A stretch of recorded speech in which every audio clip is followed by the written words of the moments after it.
traditional ritual of Kabok Yenba has begun today at Moirang of Bisnupur district with prayers and traditional rites. As a part of the ritual, flattened rice, locally known as kabok, that were offered to the goddess will be distributed to every household in Moirang. The Sikkim government is exploring possibilities for construction of tunnels to provide intra-state and interstate road connectivity and decongest the main route between Rangpo and Ranipur. As per media reports, as a part of the initiative, State Chief Minister Prem Singh Gole witnessed a project demonstration by the consultants of Lion Marshway JV Tunnel DPR project of New Delhi.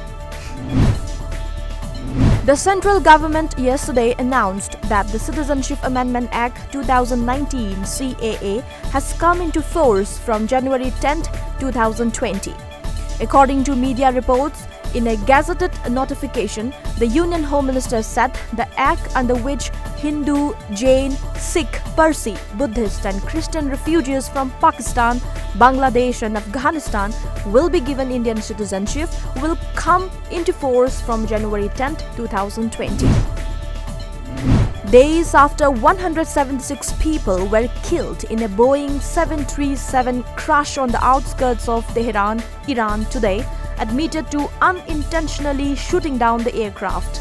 According to a media report, in a statement released by its military, Iran blamed human error for the accident and said those responsible would be held accountable. The third Khelo India Youth Games has begun in Guwahati with a grand opening ceremony yesterday.